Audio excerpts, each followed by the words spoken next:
Hey everybody, I'm Shane, and I'm glad that you're here as we jump into another message in our Let's Talk About series. Okay, to get started, on the count of three, I want you to think of the catchiest song that comes to mind. Are you ready? Okay, 1, 2, 3. And I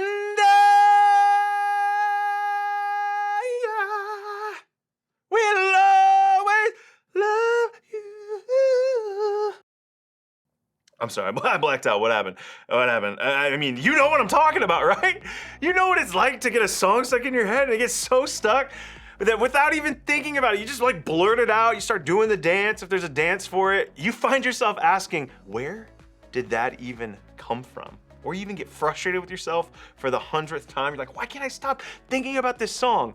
Okay, don't worry. I'm not asking you to stop spending so much time on social media, though we all could probably do with a little break from endless scrolling. But instead, I wanna help you see the way that content you consume actually impacts your everyday life. I'm talking about what you watch, what you listen to, what you engage with online, like those songs that can get stuck in your head. I'm talking about the shows you stream, the video games you play, the music you listen to, the videos you watch on YouTube, the things you read about what's going on in the world, the accounts you follow on social media. There was one point where I could not get bombastic side-eye out of my mind. Like it just was there all the time, okay? And all of this content that you consume has the potential to impact your words, your thoughts, choices, and even your responses. And sure, look, sometimes this isn't that big of a deal. I mean, a few TikTok dances on repeat in your mind, not a big deal. The hilarious quotes that you spit out from your favorite show, like me and my buddies used to do around the lunch table, not a big deal. The cheat codes that you memorize for your favorite video game, not a big deal unless you're using them to beat your little sibling at that video game. Or the song lyrics that you can't get out of your head, like that stuff doesn't really have a negative effect, but other times, what we consume has a way of impacting us more than we know. And that's why I want us to spend some time together talking about the content that we take in, specifically when it comes to violence. Now, maybe you're sitting here and you're thinking, great, here comes the part where they tell me not to listen to music where artists are dissing one another, or watch R-rated movies, or play violent video games. Look, I'm out, don't need to hear it. Well, look. I've got good news for you. I promise that is not exactly where we're going. I'm not gonna ask you to stop doing anything, but I will ask you to start doing something. To start being more aware of what you're consuming when it comes to a specific topic, that topic being violence. And today, we're gonna explore how violent content impacts our everyday lives. And let me explain what I mean. Whether you realize it or not, media can be filled with violent images. I'm sure even hearing the word violence brings some examples to mind. From song lyrics that talk about hurting others to full-on images of war and conflicts and really anything else in between. On so many apps and channels and so many songs and shows, violence is just there. And if we're being honest, we don't always notice it right away. We take in some forms of violence and we don't even flinch. That's because in our world, violence is almost too normal. It's a central part of how our world works. Let's think about how this plays out. You watch that show with a ton of fighting, violence, and even death, and eventually you stop turning away when the worst of it's happening. Or you listen to so many songs with violent lyrics that when you hear those same words repeated in the halls of your school, you don't even raise your head, it's just normal. Or you play that intense video game all weekend and find yourself being unexpectedly harsh or aggressive toward a sibling or a parent the next day, and you're thinking, how is this happening? Or why am I doing this? And I don't know about you, but that's not necessarily the kind of person that I wanna be. I don't wanna be somebody who isn't affected when they see pain, heartbreak, death, and hate. I don't want to be somebody who changes because of the violence that I've watched or seen. I don't want to be someone who sees violence as a normal way of life. And I definitely don't want to be someone who never feels hopeful and always feels hopeless. Since violence is unfortunately a part of the world we live in, we have to figure out how to deal with it. And that's why we're talking about this topic today. And I think that what we'll discover together is that instead of focusing our conversation around violence, what we're really talking about is peace.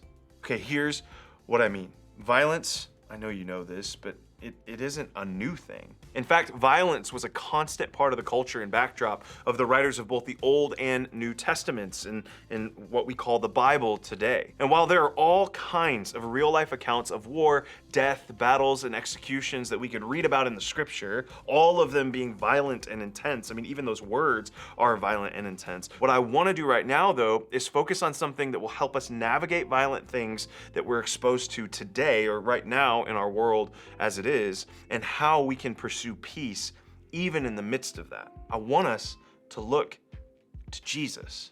See, during Jesus' life and ministry, he clearly stated how he wanted his followers to think about and interact with violence in the world around them. A lot of these statements come from a message that Jesus shared with his followers that's become known as the Sermon on the Mount, probably his most famous speech or sermon ever. And in this particular message, Jesus spoke to his followers about how God calls us to live. And he kicked it all off by giving them a list of people that he calls blessed. And you and I have probably thought about what it means or looks like to be blessed. A nice house, lots of money, all the things you want, your crush liking you back, like, yes, blessed. That's the kind of stuff that we typically think of. And while their list probably looked a little bit different from ours today, the people listening to Jesus back then probably thought that they knew what Jesus would say or what he would consider blessed. That's what makes what Jesus said so unexpected. He didn't list off a bunch of material things that we might want. Instead, he listed a bunch of things that we can be. Let's take a look at just one of those things. And it was written down by one of Jesus's closest friends, this guy named Matthew. He writes that Jesus says this: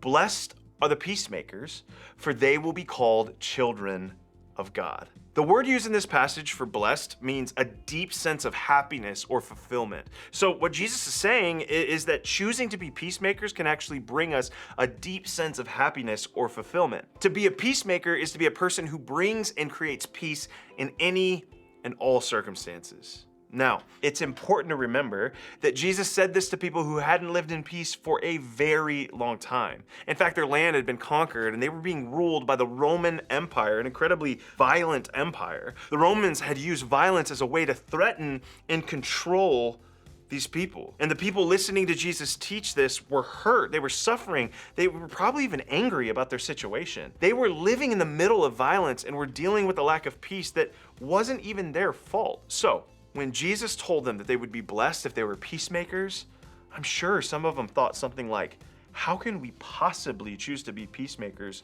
when we're literally surrounded by violence? And it's probably a question that we could ask today too. How is it possible to be a peacemaker when our siblings are annoying and the adults in our home are fighting sometimes? How can we pursue peace when everyone else is into that violent video game or is watching that violent show? How can we create peace when tragedy is happening in our community or people are experiencing violence in another country? Well, this is where what Jesus says becomes powerful and real.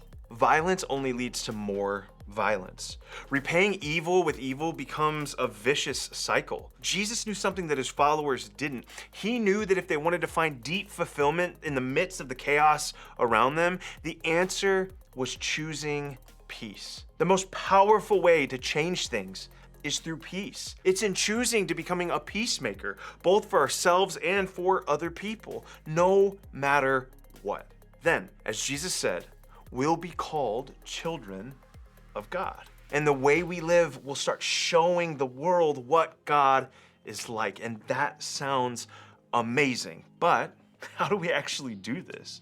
I mean, how can we become peacemakers in a culture where violence seems to be all around us? Well, there's a way to do this, and it was written down by another author in the Bible, this guy named Paul, and he wrote a bunch of letters that are in the New Testament. One of those letters is this letter called Philippians that he wrote to a church in Philippi. These were people who were just trying to follow Jesus in their everyday and often violent world. And here's what he wrote to them. Fix your thoughts on what is true and honorable and right and pure and lovely and admirable. Think about things that are excellent and worthy of praise.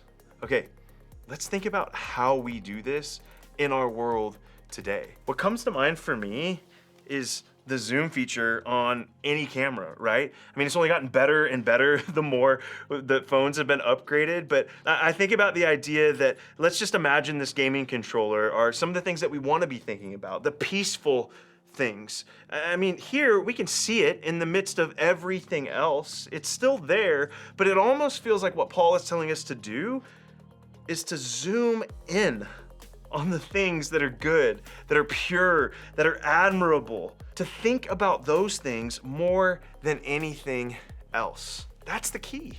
I think this is what Jesus is getting at. Jesus is saying that being a peacemaker starts with peace in your own heart. The reality is, like, even when you zoom in on the things that you want to be thinking about, there's still going to be violence in the world. And I want you to hear what I'm not saying is if you play a violent video game or listen to a song that has violent lyrics in it, that makes you a bad person, or that you can't ever do that. That's not what we're talking about here. What we're talking about, what I think Jesus was talking about, and even what I think Paul wrote about, was the idea that in the midst of all of that violence, we can focus on the things that are best for us, on the things that bring more peace into the world. Jesus knew that his people were surrounded by violence and that it was impacting them in ways that they didn't even realize. He knew that the world needed people who could help others see things clearly. So, while they may not have been able to stop war, violent bullying, and imprisonment that was going on around them, they could move through the world with peace in their hearts. But for you and me to do the same means that you have to focus on peace. You have to zoom in on things that are good and noble and pure, because being a peacemaker starts with peace in your own heart. So, to pursue peace in a world that is used to violence, we have to start with our own hearts. And we can do that by practicing what the Apostle Paul describes to the church in Philippi, to practice thinking about things that are true and honorable, right and pure and lovely and admirable, things that are excellent and worthy of praise. We can practice seeing everything in the world around us through these filters, and then we can start by doing a few things. First, we can see violence for what it is. I'd encourage you to get honest with yourself about the content that you engage with regularly. The stuff that you listen to, the games you play, the accounts you follow, the music on your playlist, the conversations you have, the stories that you see in your social media feed. And this is not just for you, this is for me too. This is us. And I don't think we should just shrug it off or assume it's no big deal. Instead, we can ask God to show us what we may not be seeing clearly in it. Let the light help you see violence and challenge you to be a peacemaker. And then second, we can pay attention to the impact. Notice the way that the violence you may be consuming or engaging with is impacting your thoughts, your words, your choices, even your reactions. Pay attention to the way that your mood changes when you play that video game. I know I've played video games before, and when I lose, I get really, really angry. Like, it can impact your mood, or the way that you react to tragedies that you see around you in the world, or the feelings that you have after listening to whatever that song might be, or the way that you treat other people after you've been online for hours. I tend to be short and rude sometimes, and I'm not even sure why I'm doing it. These things have a very real impact, or at least they can have a very real impact. And if you're not sure what this looks like for you, I'd encourage you to be brave enough to ask someone close to you to pay attention to the impact that these things are having on you. And if something is impacting you more than you realize, it might be a sign to step back from it for a while, to choose not to engage with it because it's not bringing you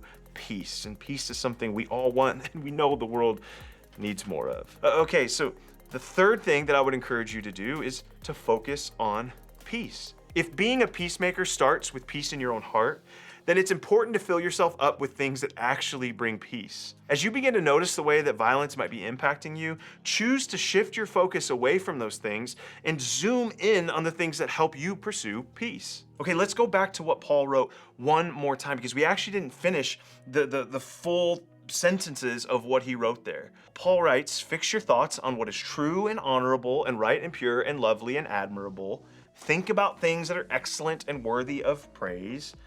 Then the God of peace will be with you." This is our filter. When we're not sure if what we're focusing on is promoting peace, we can think back on Paul's words to help guide us. Is this song that I'm listening to respectful? Does it make me feel good? Is my response to the violence in the world pure and admirable? Is the way that I'm treating others after streaming that show kind? Are my words and my thoughts true? We can filter everything that we think about and consume through the ideas that Paul gave us. We can zoom in on them and they can guide us towards peace. Being a peacemaker starts with peace in your own heart. It starts with you and it starts with me. It starts with us. If we become people who zoom in on peace and we see violence for what it really is, we'll begin moving in the right direction. And if we let Jesus help us choose peace over anything else, eventually we'll see a change, not just in ourselves, but in the world around us. Imagine what that could be like. We'll join in a long line of people who chose peace when the world around them didn't. People who chose to bring peace when the world around them chose violence. Those people actually changed the course of history, because that's what peace can do. Now look, I know that this isn't easy, but I promise you it can happen. The reason I know that is because it's happened before. It's gonna require us to get really honest with ourselves and maybe even consider changing the way that we think about the things we watch or listen to, read, or even play online. But a great first step for you to take might just be talking honestly with your small group. They're there to support, encourage, and challenge you as you do the things that God has called us all to do, like choosing peace. So when you head to group, think about this question. What does being a peacemaker mean to you?